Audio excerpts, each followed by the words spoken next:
ഞാൻ പറഞ്ഞ ആ ഗീവ് അവേ ഫണ്ട് കൊണ്ട് നമ്മളെ വയനാട്ടിൽ ചൂരൽമലയിൽ ദുരന്തം അനുഭവിച്ച ഒരു ഫാമിലി ഉണ്ട്. അവർക്ക് വേണ്ടിയിട്ട് ഇതുപോലത്തെ സ്റ്റിച്ചിങ് മെഷീൻ വാങ്ങിച്ചു കൊടുക്കാൻ തീരുമാനിച്ചു.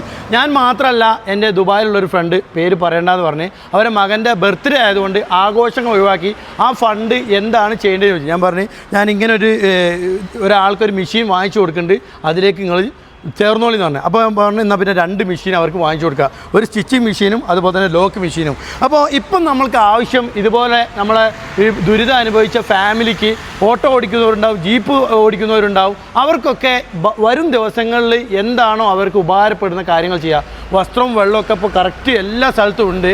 നമുക്ക് ഇനിയിപ്പോൾ അവർ വാടക വീട്ടിലേക്ക് പോവുകയാണ്, അവർക്ക് വേണ്ടി വാടക വേണം, ഫർണിച്ചറുകൾ വേണം, ഇങ്ങനത്തെ കാര്യങ്ങൾ നിങ്ങൾ ചെയ്യാൻ നോക്കുക. അപ്പോൾ ഇൻഷാ അല്ലാഹ് എൻ്റെ ഗീവ് അവേ ഞാൻ അടുത്ത മാസം വീണ്ടും ഞാൻ പറയും. ഇപ്പോഴത്തെ സാഹചര്യത്തിൽ ഒരു രൂപയാണെങ്കിലും ഉപകാരപ്പെടുന്ന കാര്യങ്ങൾ ചെയ്യേണ്ടതെന്ന് വിചാരിച്ചിട്ടാണ് ഞാനിന്ന് ദുബായിലേക്ക് പോവുകയാണ്. ഇൻഷാ അല്ലാഹ് കുറച്ച് ദിവസം ദുബായിൽ